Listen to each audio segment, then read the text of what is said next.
So first, we'll start by saying welcome to all the postdocs that are now overseas and also the ones that are in Israel. So with few words before I'm introducing you to our esteemed panel members. So this is an initiative by the Israeli Young Academy in which we decided to introduce you to the Israeli Academy and to introduce the Israeli Academy to you. This is why we call it CNBC. And the idea is that beforehand, before coming to Israel and kind of starting your roadshow, you would understand what is being required or being looked for by the institutes themselves in Israel. And from the other point of view, the institutes themselves can actually be introduced to you. And this we'll do in our coming panels later on today. So with this, I'm Itzik. I will be kind of moderating this round table. With me, Elon and Ruti from the Israeli Young Academy, and Merav, that actually is the foundation for the overall thing, is Ruti. And without her, we cannot do anything. So thank you, Merav. And without further ado, I will just start. So I will start by saying thank you to all the Institute representatives that are here with us. Some of them are went through hurdles in kind of connecting to this meeting. And so I would say thank you. We have representatives from each one of the institutes. Most of them are vice presidents. We have also deans from the different institutes. And during the round panel, I will introduce you to them by names. Or maybe I should start with that. We have Shulchhan Michaeli, Vice President of Research in the Bar Ilan University. We have Reem Seri, which is also a Vice President in the Hebrew University. Professor Raz Jelinek from the Ben Gurion University. Avi Levi, which is a Dean in the Weizmann Institute. Dan Teher, Vice President for Research from the Tel Aviv University. And Yael Mendel from the Technion, also Vice President. And Shai Chaki from the Ariel University. So again, thank you very much for joining us and making the effort. So the idea over here, dear panel members, is to kind of expose the potential postdocs that are coming to the way we in the Israeli Academy see them.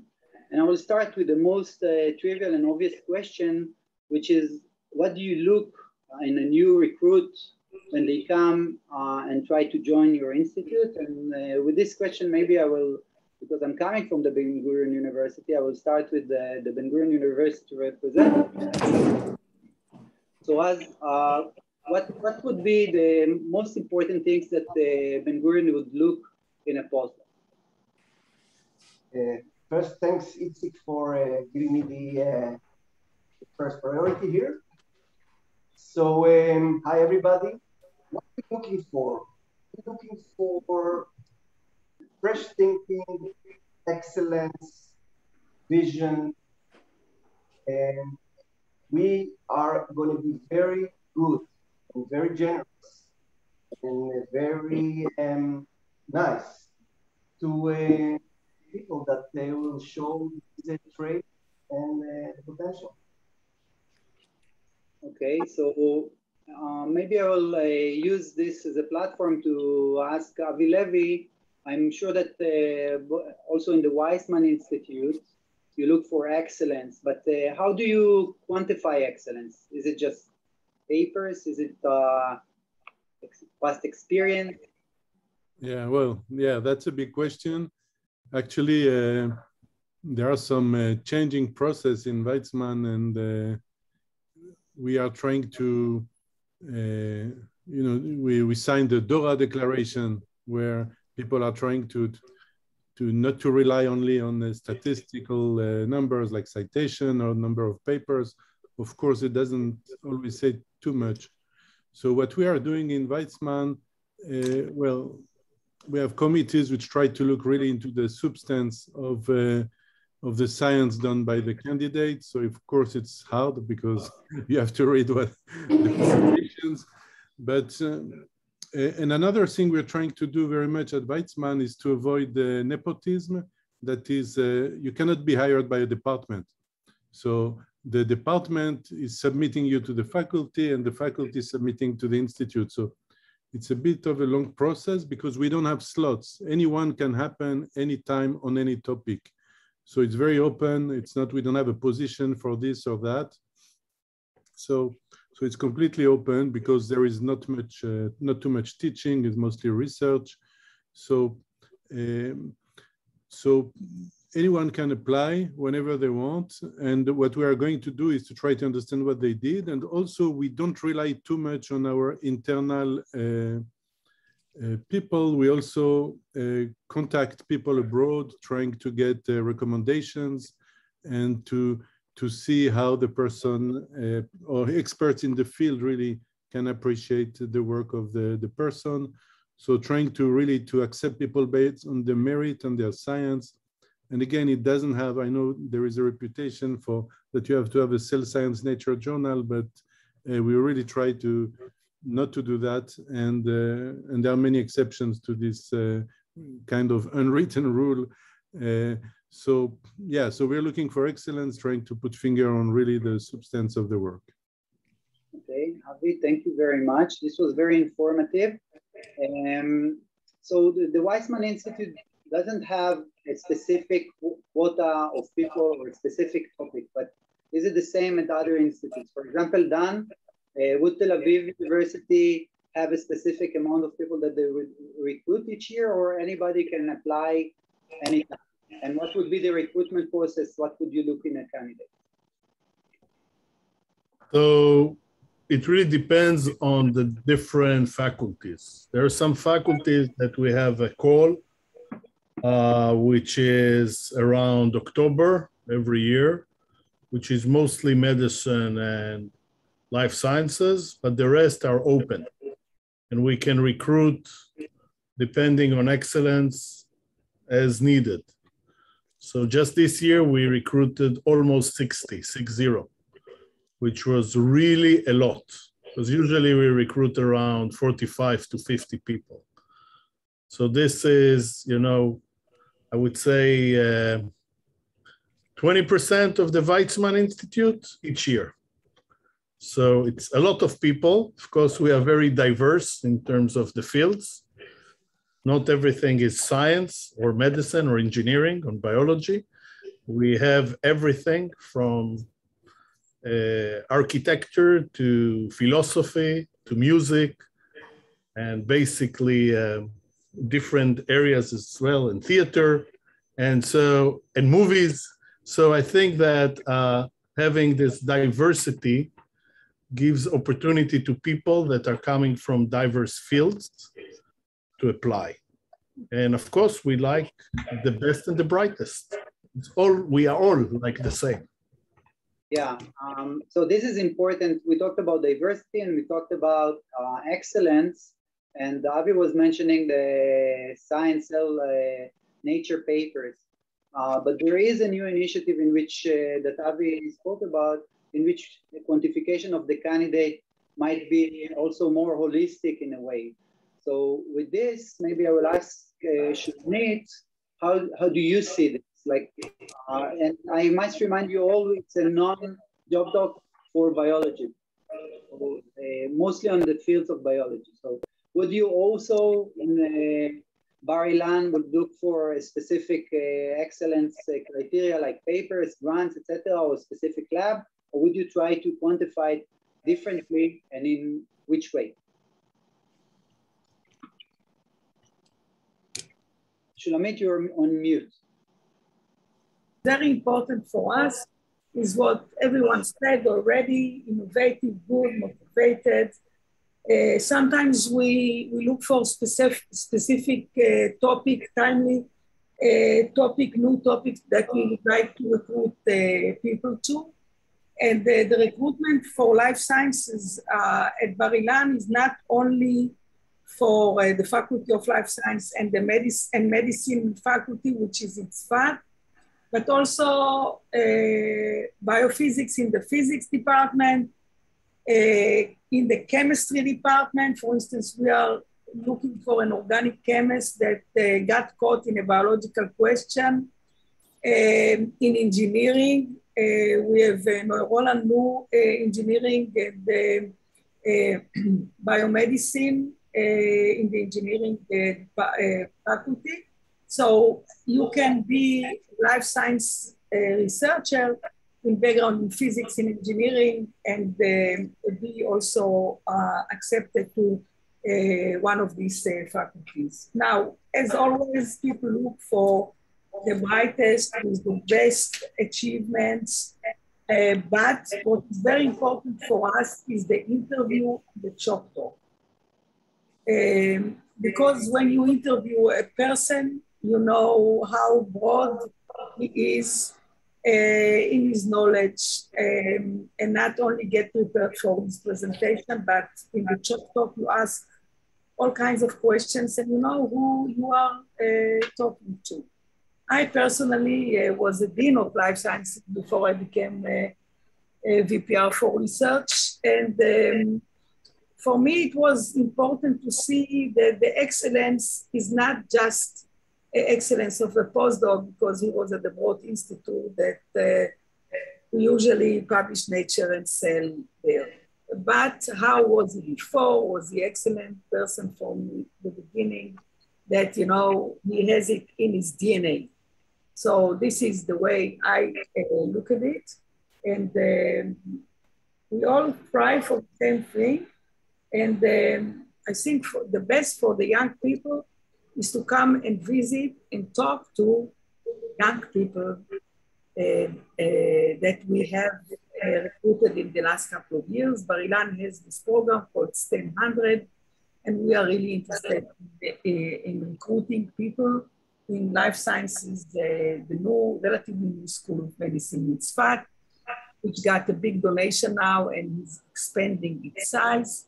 And they also opened for biologists laboratories in the hospitals in the north. So if someone is interested in that, that is also a possibility.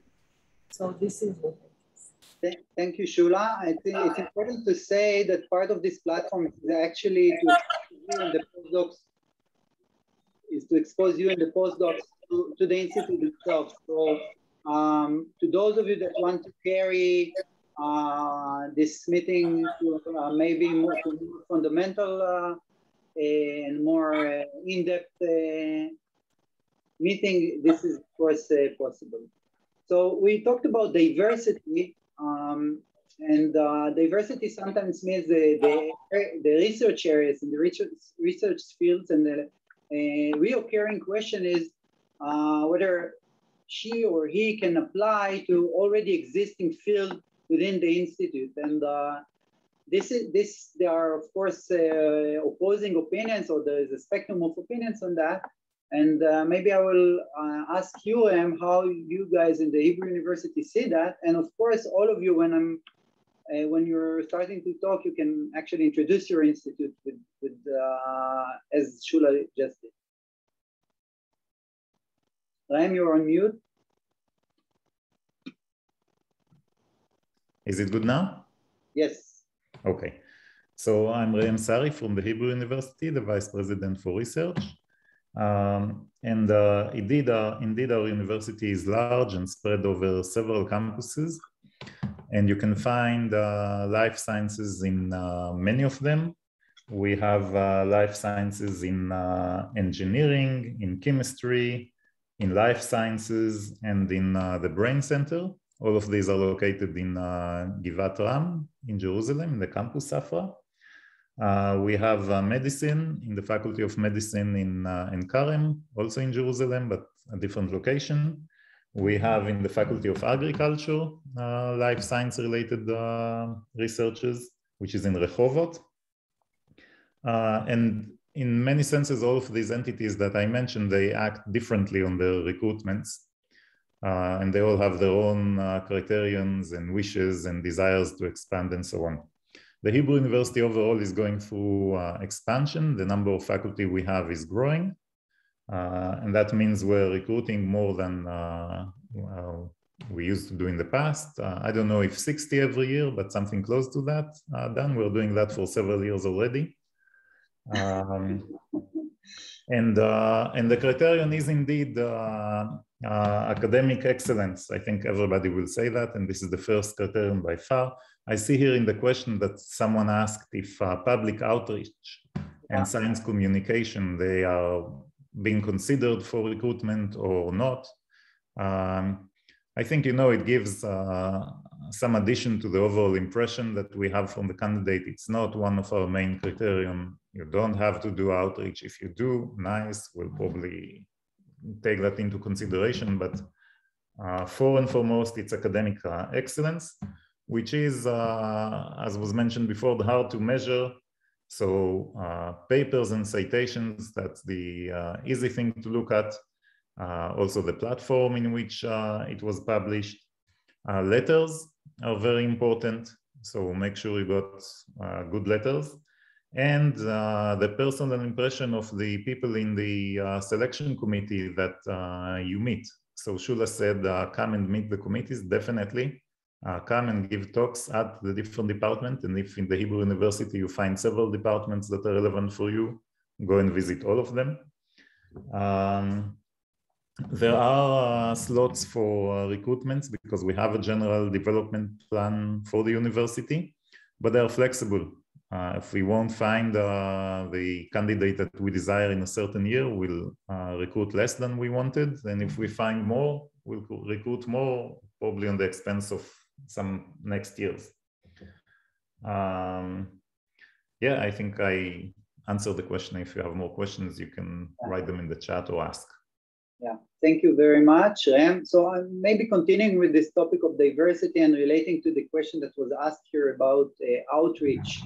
We all talk about good candidates from the institute point of view. It's kind of gambling because we gamble on the long game.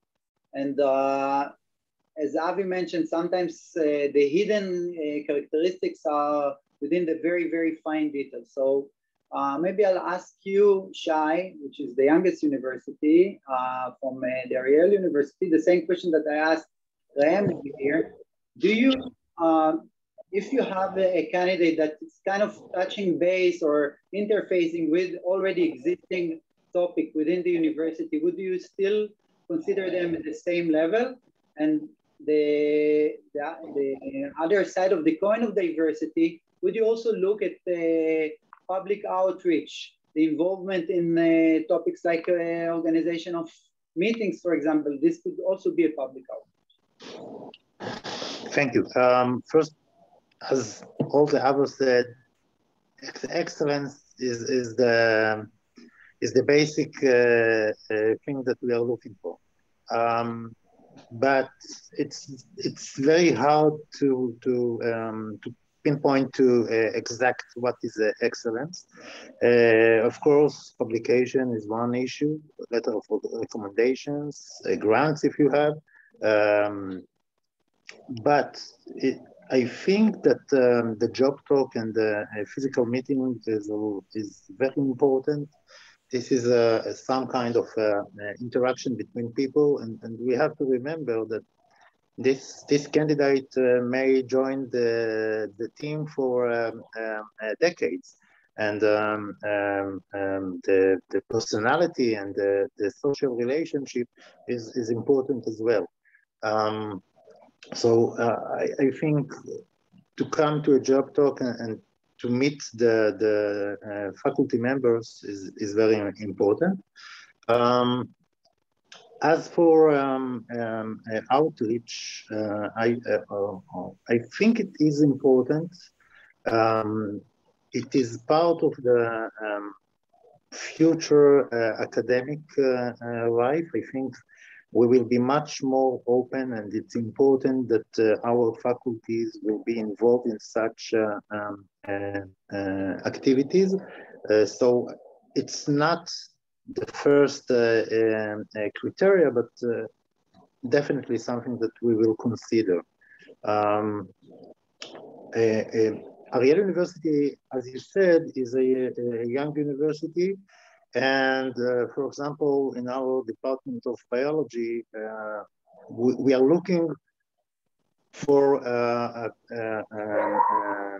faculties in specific fields, for example, virology, or bioinformatics, but we are open even if we have someone, because if we have a good candidate which fits very well the atmosphere of the department, and his resume is very good, and we believe that he can lead us and to excellency in the next few decades, for sure we will very positive considering hiring him, even if we have someone in more or less the same field. Okay, thank you, Shai. So Yael, what is the Technion perspective on these issues? Diversity with regard to perspective of a candidate, outreach, what is excellence from the point of view of the Technion? Is it just papers? Is it the way he or she interacts with their scientific community? So actually, I would say it's all. So very similar to other universities, we're looking for excellency, and excellency is everything about, I think, about the researcher, the research field, communication skills, which are really very important. And one of the things we really look when we invite the candidates is their communication skills. We actually also, in addition to looking for researchers, the researchers are also teachers, and this is another skill we're looking for. In terms of the disciplines, so I would like to mention that we have at the Technion, we actually are 18 different departments. In the life sciences, we have the main departments of biology, biotechnology, and food engineering, and the medical school, and also biomedicine. But in addition, as Shulamit was mentioning, in the Bar Ilan, so other faculties also recruit researchers and postdocs from coming from interdisciplinary fields. And one of the things that Technion is putting a lot of emphasis in life sciences is the interdisciplinary field of life science and engineering. So people that are really relate themselves to interdisciplinary fields, this is something that we are really looking for. But again, it really depends on the different faculties. In each faculty, there are different topics and research fields that are the faculty is more interested to strengthen. I would say that the fact that a person is doing research in a field that is already very extensively studied in the faculty really doesn't mean that we won't be interested in him or her to join, as in many faculties there is seeds of the fields that we want to expand. So in the open calls, and some of the faculties do have specific calls for specific topics, you'll find the topics that the different specific faculties are looking for. So generally, we're, as all universities, we're looking for excellency. As I would mention in the Technion specifically, looking for interdisciplinary researchers doing both science, basic science, and engineering, and really look at the different faculties and see what are the topics that each faculty is recruiting now and is putting more emphasis on. Okay, thank you, Yael. So if I can consolidate this, we have institutes that are specific for specific topics. Everybody are looking for excellence. We didn't quantify excellence, we didn't define excellence properly yet.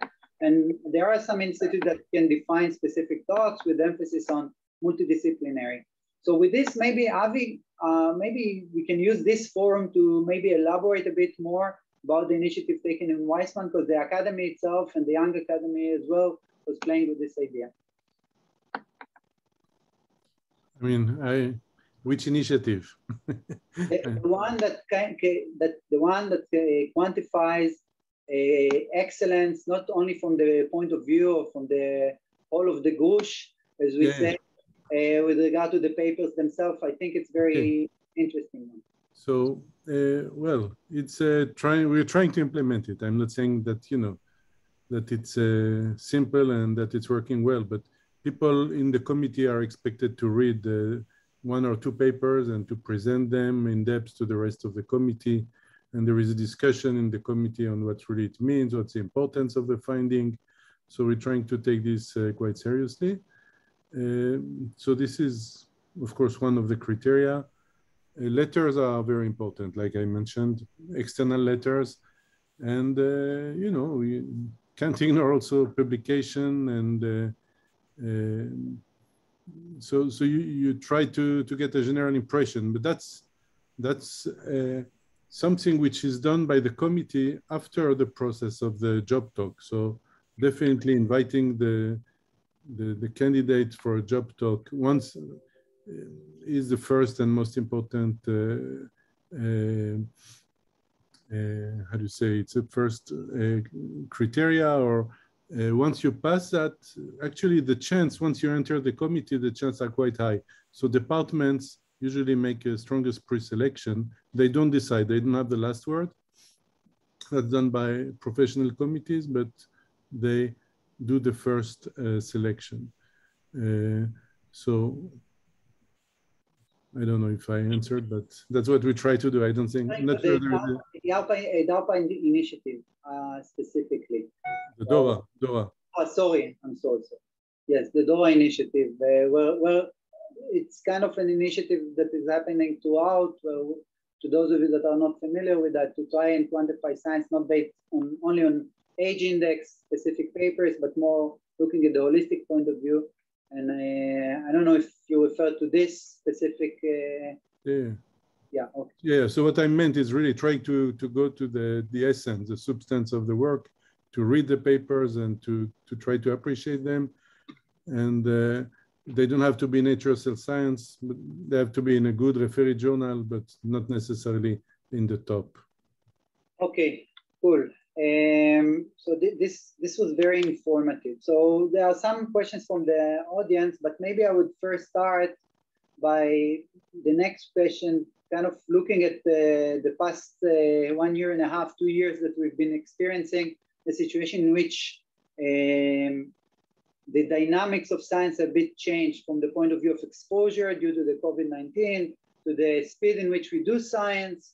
And also for the last year, I know from here in BGU, the recruitment process kind of changed because we started meeting candidates via Zoom. So I would like to ask whether this whole process changed something first from the technical point of view in the institutes, and also from the conceptual point of view of meeting candidates, applying the application process. So maybe I'll let Rem start with answering.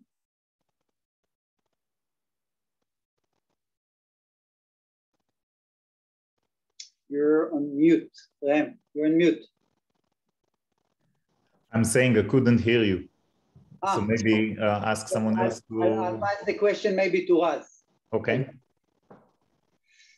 Easy. I'm also sorry, but I didn't understand the question. Okay, so I was saying that the past 1.5 years, 2 years, we've experienced the COVID-19. And I know from Ben Gurion, at least, that the whole recruitment process took different angles. So I was asking 2 questions, essentially. The first would be whether technically the recruitment process changed, because you can actually meet candidates like we're doing right now via Zoom. And the second question that was embedded in the first one was whether something has changed from the conceptual point of view of the institutes while recruiting candidates. So I hope that you hear me right now. Yes, very good. Thank you, Itzik. Well, obviously, COVID made a big change the last couple of years. We did recruit people via Zoom, certain departments, although some departments actually interviewed here. And we will actually see whether the recruitment was good or not. I can tell that the candidates, that the people that I saw that got accepted and came here, and they're very good. So I'm not sure whether the Zoom made a difference. Personally, and I think institutionally, I think there is no substitution for actually meeting the candidates, seeing them in person, sitting them across the table, hearing them in a seminar, conventional seminar. So I do think that in that sense, once COVID will be over, or semi-over, we'll go back to the regular recruitment procedure. I think it's also much better for the candidates themselves to come and see, to feel the atmosphere, and to see the place, how it looks, to see the facilities. So there's nothing like actually coming to the place and talking to people. I can say that when we are looking now on files of candidates, on CVs, we are aware of these occasionally gaps, in publications, in accomplishments due to COVID. And so as a matter of policy, we are certainly considering that when we examine CVs of candidates right now. And I think this is something very important to say to the audience. Don't be discouraged if you have a gap, in 2020, 2021.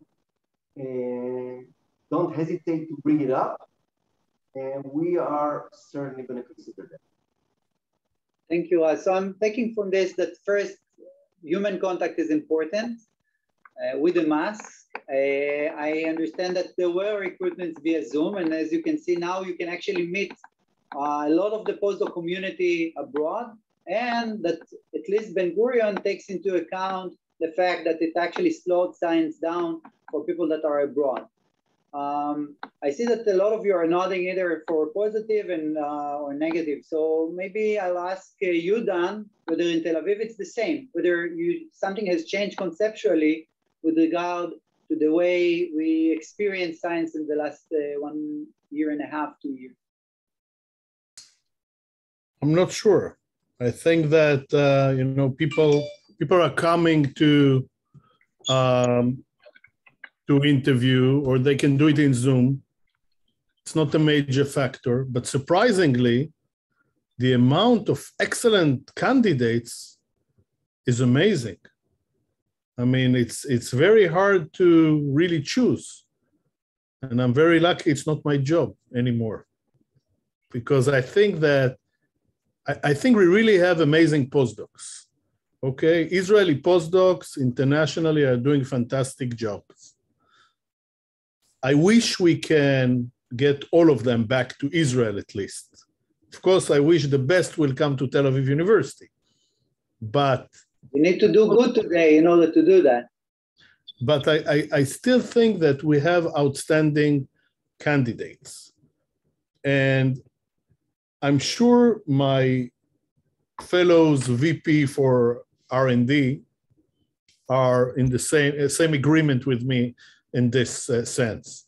I think that we really have, specifically in biology, in medicine, in chemical biology, we have outstanding people. And we are very, very happy to hear them. We want to meet them. We want to get to know them better. Zoom is one option. Now people can fly as well. Of course, face-to-face is always more easy to assess the personality of people, but people have been interviewing also via Zoom and nothing bad happened. So my impression is that, Zoom is an option, but still I think that, as already said by Raz and others, that the face-to-face is important. With regard to Raz's point of view of or Ben-Gurion point of view in this sense, to take into account the fact that in the last 1.5 years, people had a hard time with the kind of, especially the experimental ones, executing their science. Do you take this into account? And of course, all of you, all panel members, if you want to say your own opinion, just lift your, raise your Zoom hand and I will approach you. Please, Dan. Okay. Yes, of course. Okay, cool. Shula, you wanted to say something? Yes. You're on mute. Mute, Shula. Postdocs ended up coming to Israel before they really wanted to come. And some of them got this award or fellowship from the academy and other sources. And we recruited several of such very good candidates that came before the time that they had already quite good achievements. And both in computer science and psychology, medicine, in the School of Medicine, Faculty of Medicine in Tzfat. So we also recruited many faculty from all kinds of comprehensive, Bar-Ilan is a comprehensive university, from Bible to medicine. So we found a lot of good people that came ahead of time, but they were good enough, and we recruited them.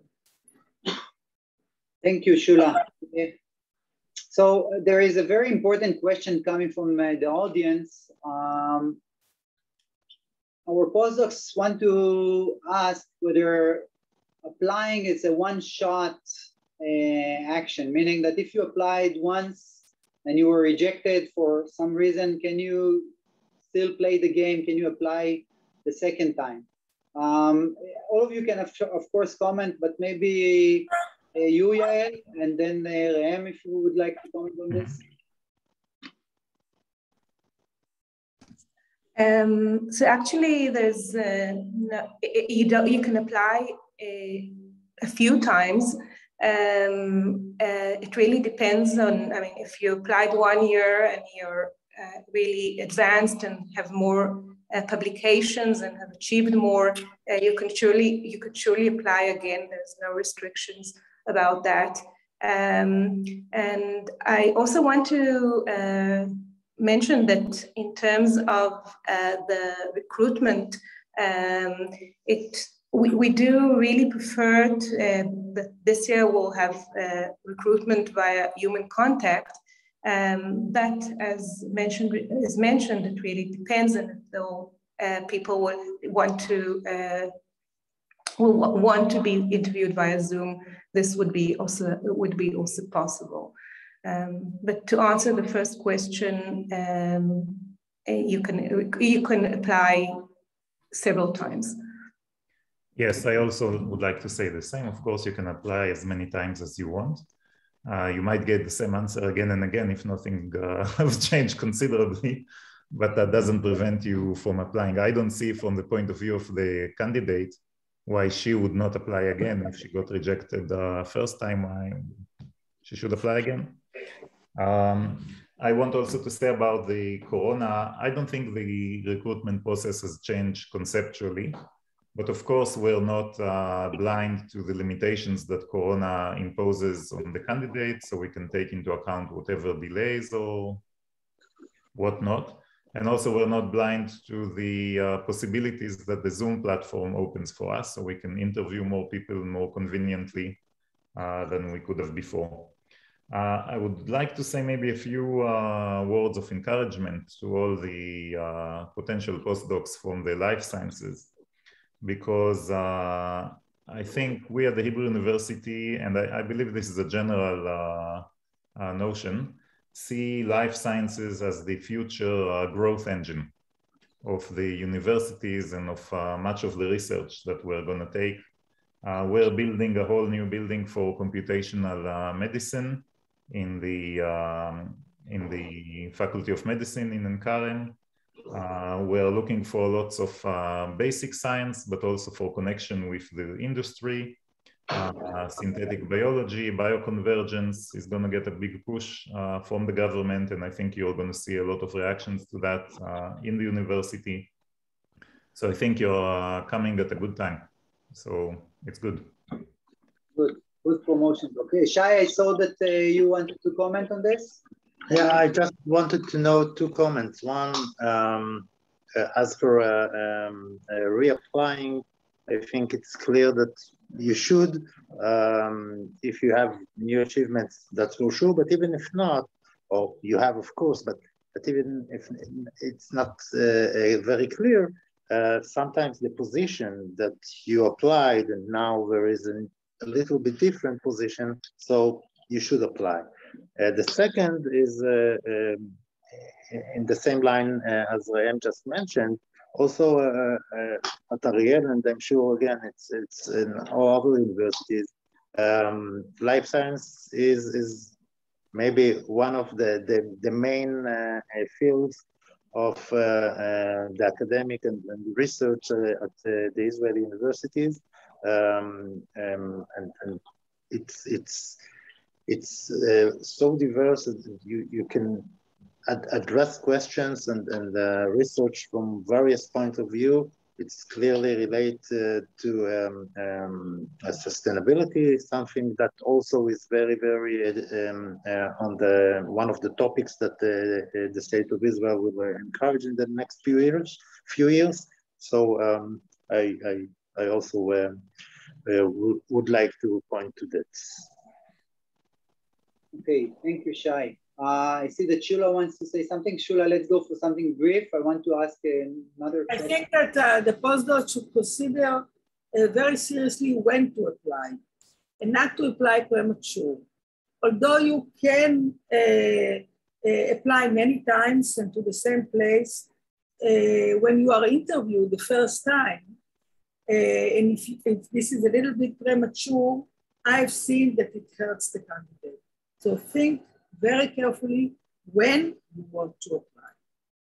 So in other words, there is an unwritten rule, don't burn yourself before time. Thank you for this, Shula.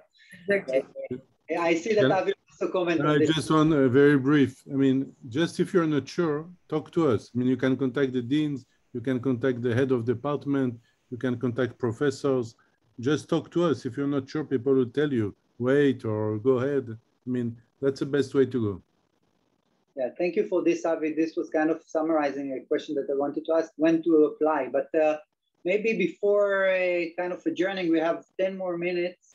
And to all of you postdocs and you, the representatives, we have 2 parallel sessions just after this one where you can be exposed to the amazing work done by the postdocs that are attending this meeting. So maybe something that we don't talk about until now, we kind of discussed what are you looking for and what the postdocs should do. But is there something which is kind of a turn off from the point of view of the Institute? What advice would you give postdocs not to do, except of what we just discussed? Shula was saying, don't apply before you're actually consulting with the Institute. So this I will open as I will give as an open question to those of you which one to want to start. Maybe you, Yael. I see that you're nodding over there. Would you give an advice what not to do when you're applying? What not to put in? So I think I think what Shula said is really important. Don't apply if you're premature, and you have to present yourself. Whatever you have accomplished and established, you should present. So I don't know if I could say what not to do. I think it's quite clear that we have to present our file when it's ready and be prepared. One of the most important things is that when you are invited for a job talk, it's really, really important to be really prepared for the chalk talk, for the meetings with the researchers and faculty members. One of the things that really important before coming or having Zoom meetings is to prepare yourself and get to know the faculty members that you're going to meet. This makes really a big difference if you come prepared. So I would say not to do, but what do you have to do? I think that's really important. Come prepared. Okay, comments on this specific topic? Yeah, Dan. Yeah, I think Yael is right. There's some postdocs that come without good preparation. That means that they know what they're doing very nicely. They don't know who they're talking to. And sometimes it's a bit awkward. So I would say do your homework and do it well and learn a little bit what every faculty member is doing. So you'll have a good conversation as well. I think it's important. It will make your interview process much more smooth. The flow will be much better. It will be also more interesting to you because you're the expert in your domain, but maybe you can also start creating your own network on collaboration or potential collaboration, etc. People like it. So we as faculty, we all have some kind of ego, apparently. Not me, but most of us. And therefore, we are very much happy that somebody is interested in our science. So if you come prepare and you know in a line and a half what the person you're going to talk to already working on, it will make the discussion much more lively and interesting. Okay, so I think it's an important tip. Thank you for this, Dan. Other comments on this topic? What not to do and maybe what to do? Okay, so I think that we have 6 more minutes. I will maybe give the time for you, the Institute representatives, just to say something that you feel like should be said to the postdocs in 30, 20 seconds, some advice or why to come to your institute, and then we can adjourn and move to the interesting part of science after we finish the interesting part of the point of view of postdocs and the institutes themselves. So maybe we'll start from Buzz again because we started with him before. Yeah, and I have to run it, so thank you for letting me know everything say. So look, as I said, we are a very dynamic institute and very generous to people that we think have potential and they're excellent. So I can say that if you're good and if you know what you want to do, we will give you all the resources and all the hospitality to what you want. So that's what I can say about BGU. Good, thank you, Al. Shula, 30 seconds, you're on mute. Seconds for me. So we also give a generous package. We also give a very nice scholarship for students, which is not the package that finishes after some time, but our commitment to give fellowship is for life. And I think the best is come and talk to the young people and see how happy they are. There is a lot of collaboration within the institute, also interdisciplinary via the Nano Center, and it's a very, very nice place to be at. And I've experienced, I've been all over the country. Thank you, Shula. Well, I feel like everything was already said. But I will add to what Shula said, that it's a nice place to be, but I'll be more general. Israel is a nice place to be. And many of us have been all over the world in other places. And it's true that some of the institutes are more well-equipped and are richer and so on. but Israel has excellent minds and superb students that compete with any institute that I've seen. So come back. Extremely important. Avi? Yeah, just really don't hesitate to contact us and to come and to discuss. Don't make the assumption that you won't make it. And even if you don't make it, so you'll have a good time to meet people. And like the title of this session, to see and be seen, it's part of the game. So we'll get to know you, and maybe even if you don't stay, you'll get nice collaborations, and so it's really worth trying. I think this is a very extremely important advice coming from different panel members. Come to the institutes, talk with the people, even if you're before applying, just know the people. This is extremely important. Yael, your 30 seconds of fame and glory. You're new. So just to say that, I think as all universities in Israel are excellent.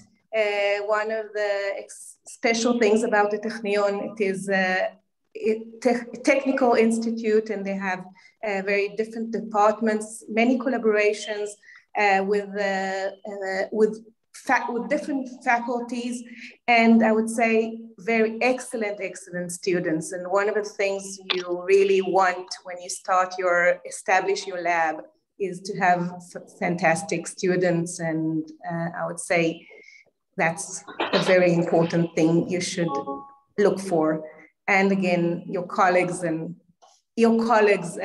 other people around. Thank you, Yael. Shai, before we adjourn. What about Ariel? A very young university, new medical school, new buildings. Come to visit and you will be surprised. Like the other universities, we have the startup money budget, we have scholarships for PhD and postdocs. So we try to give you a very good start point for your academic career. Thank you, Shai. So before we adjourn and we say thank you, I just want to remind you the parallel sessions that are happening just after this meeting. You can find the links via chat right now. You also got them via email. So I invite you all to actually attend this meeting. So Itzik, you don't ask me anything about Tel Aviv because it's obvious, or?